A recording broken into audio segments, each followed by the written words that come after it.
chap looked a bit sheepish and said, I don't know how to tell you this, but I was meant to be the chap who introduced you. Okay.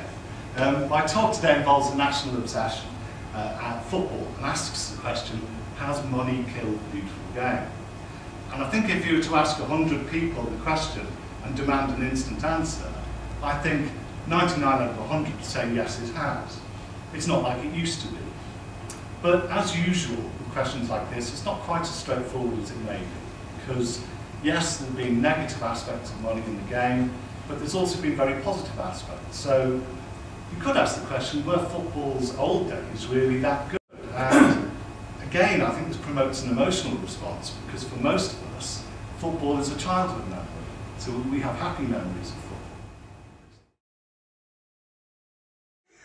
This is Nat Lofthouse in this photograph taken in 1958, and sadly he died in Bolton in January of this year. And this look typifies the gentleman players of that era. They were hard but fair men, and they received wages just like the man who was driving the bus or working down the mine. And they were almost military in appearance, and you couldn't imagine any of them having to take out a private injunction to prevent publication of details about their private life. And a relative of mine, who funny enough repeated the story yesterday over lunch, said that just after the war into the 50s, he would often see Liverpool players on public transport going to the match, to play in the match. Imagine that now, with the stars like we have today. Now, these gentlemen players were seen as role models, just as top players are to this day. And eagle-eyed amongst you will spot a snooker player there, but he would definitely, for those, come into the same category as gentleman player. And these would be very much praised for their off-pitch behaviour as well as their behaviour on the field. Now, I'm wondering whether behaviour and manners are actually a reflection of society as a whole. Despite a contradictory article in the papers only this week, I think most people would feel that manners have declined in the general public as a whole over the last 30-odd years. And so maybe behaviour that we sometimes see on football pitches reflects that. It's possible. But you can't help but think that the vast influx of wages with some of these players hasn't helped when it comes to manners. Now, whilst in nostalgia mode, I couldn't resist these pictures of Gordon Banks being introduced to the cop by the marvellous Bill Shankly, two heroes of mine, of course.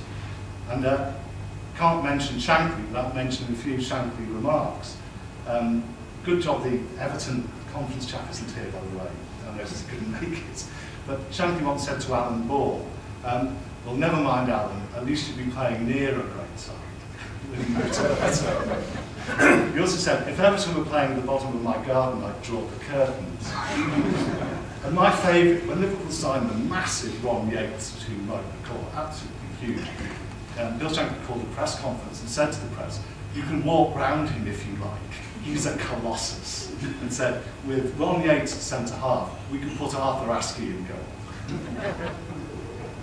And another character from these days, of course, was Brian Clough. And we could always remember Cloughie. And that famous interview with the young chap struggling, when Cloughie said to him, young man, you couldn't ask me a difficult question if you tried. And Cloughie also eventually said, do any of the players ever disagree with you, Brian? And he said, sometimes they do. So I get them into my office, and then they leave my office a few minutes later, thoroughly understanding that I was right all along. Now, you've got to remember that it was Brian Clough who dropped Larry Lloyd, an ex-Liverpool player, for forgetting his blazer on the bus. And you might recall that story. And, of course, Liverpool fans used to tease Larry Lloyd when he came to Liverpool about it. But could you possibly imagine that happening these days? And it's very difficult to appreciate what on earth Cloughie would do to a player who refused to come off the bench and play. Now, this is a personal story. I moved with my parents from Merseyside to Essex when I was a teenager, and by chance I was driving around and I ended up in this pub in Tillingham in Essex. It's literally in the middle of nowhere in the marshes there. And I got chatting to the landlord of this pub, and he seemed a really good bloke, and we were having a good time. And a couple of pints and smoking those days, smoking away, chatting. He seemed a bit knowledgeable about football. So where'd you come from, I expect? So we were chatting away. When I got home, I just happened to mention to my father that I'd been chatting to a chap called Neil Franklin, some old geezer, so seems to know football, called Neil Franklin. You went, Neil Franklin? Franklin, he said he's one of the best centre-halves England's ever had. Played for Stoke and England. And what's fascinating about this, by the way, is that he had a disastrous foray over to Colombia, over to Bogota, him and 4 other players. And it was a disaster, it all went wrong. When he came back, he was bought by Hull City for a world record fee for a defender of £25,000. And that's about 3/4 of a day's wage for Yaya Toure at Man City. But he was one of these gentleman players. He was universally praised for his integrity and honesty and decency. And he looks it too, doesn't he? They look this from military time. I love this picture. It says, on a lighter note, I remember there being quite a lot of fuss because Blackpool had to cancel games because they didn't have under-soil heating. Now, to be honest, when footballers were real men, you just painted the ball orange and got on with it. And on another occasion at this ground, the fog was so thick that Liverpool scored at one end. The cop couldn't see who'd scored. Had to sing across to the Anfield Road end who had scored. It was a chap called Tony Hake. So, yes, paint the ball orange and get on with it. Now, it's interesting that it wasn't just Liverpool that had this camaraderie. It was every club had this camaraderie.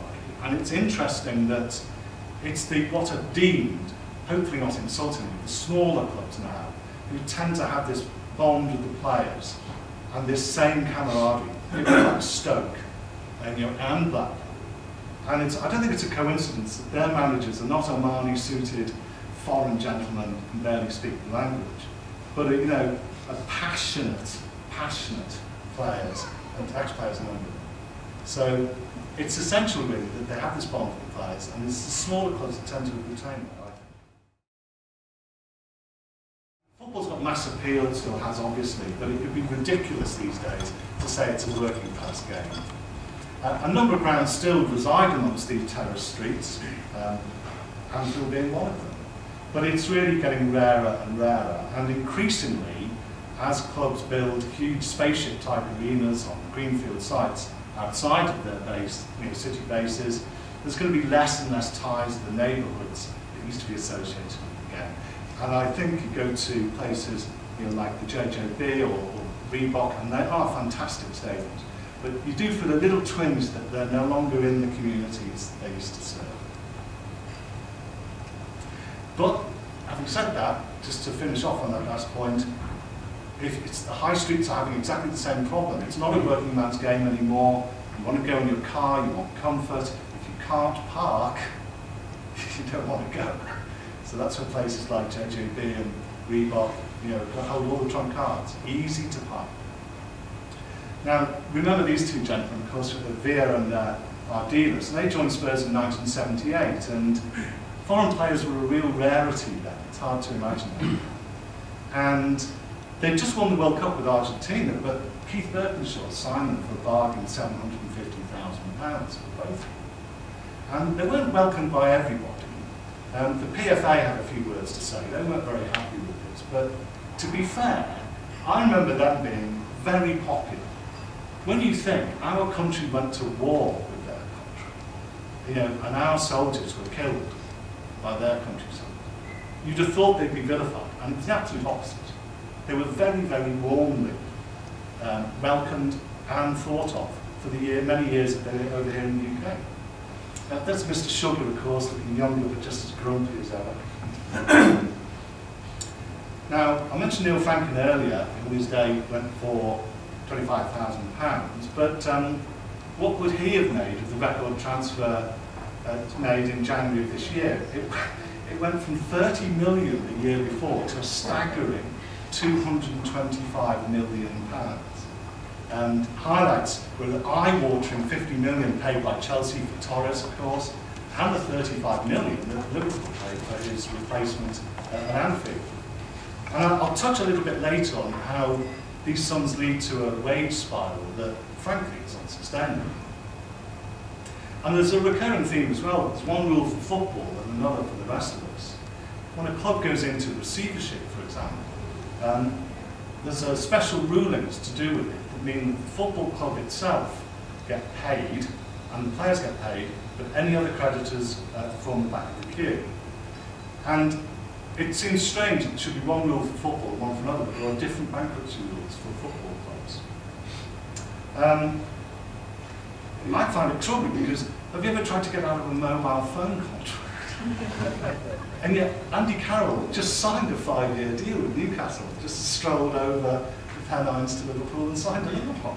It just seems to be one rule for footballers and another for the rest of us. Incidentally, I did hear a Premiership football manager saying the other day that the first that he heard that one of his top players had signed a new contract was when he read it in the papers. Imagine that in the old days. Imagine that, coffee centre. It seems extraordinary. Now, looser ties with the community, coupled with the large numbers of foreign players, have all contributed to less loyalty to individual clubs in the past. And I'm going to mention Torres. Torres may only have been stating the obvious when he declared it was good business sense for him to move to Chelsea. But for the fans he leaves behind, it leaves a bitter taste. And I also think that it's extraordinary that football players have been with the club sometimes for many years and then decide their future lies elsewhere with 20 minutes to go before the transfer deadline, which is what's happened this year to a number of players. They just suddenly decide that they're going to move with 20 minutes to go in the transfer deadline. It's absolutely. And when players move for obvious financial reasons, it's hard to see them as loyal sportsmen and easy to see them as mercenaries, really, who can change allegiance at will. And what about loyalty to local communities as well? When Portsmouth went bust, they owed £120 million to creditors. And there were 400 local businesses who were owed money who weren't paid. That's not right, is it? So I think there's a growing gap between the owners, the managers, the players and the fans. It's odd when you think how many times teamwork is mentioned. And here's Dickie again, looking fantastic as usual, as if he's just going to sell you a Ford Cortina. He's on the right as well there, with an unnamed Chelsea forward. Now, there's something reassuring and amateurish about the football presentation of those days. The anchormen, if you call that, were just like Mentry. And they didn't let technology get in the way of their presentation. And they didn't let technology get in the way of their presentation because there wasn't any. And if you can recall it, they were on banks of huge 3D screens and so on, massive sky and satellite technology.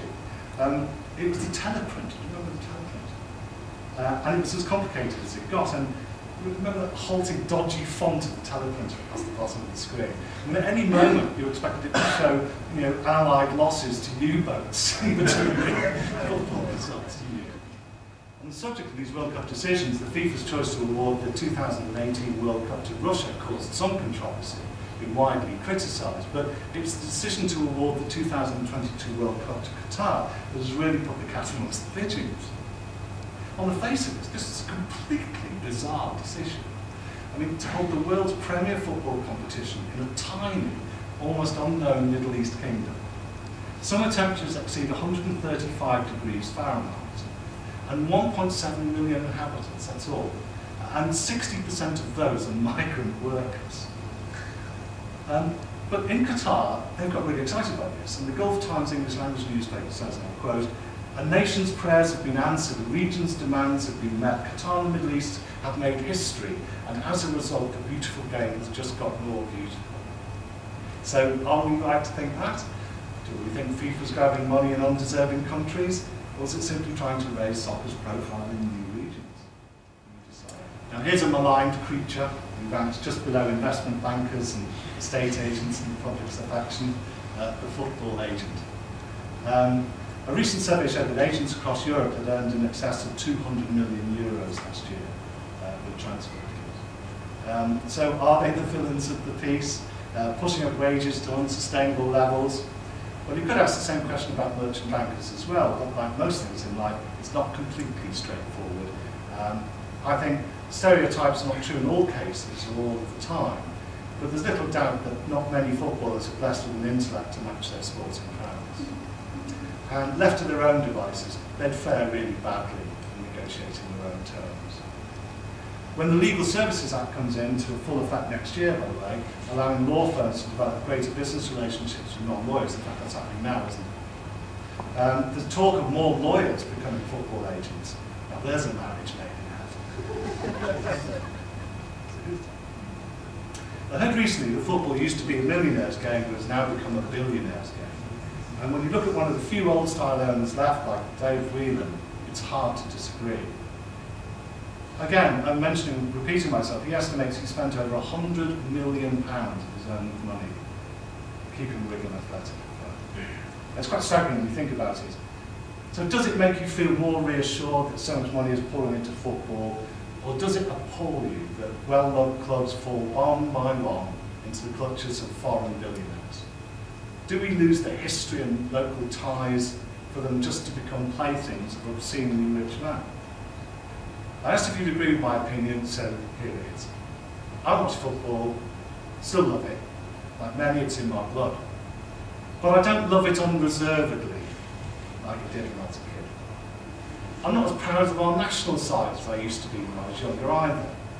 And I get genuinely upset when our football idols behave in a way that shames themselves, their clubs, and themselves. I think most of us will wistfully remember those gentlemen players. I feel they could teach today's footballers a thing or two. So to lighten up, it's a shame to end on a sad note that events make it unavoidable. Just when you thought it wasn't possible for football in the sector to have yet another slip-up, it's bad news, I'm afraid. When it comes to England, the United Kingdom in fact, and football, the words "oh" and "for" and "heaven's sake" or similar are used far too often.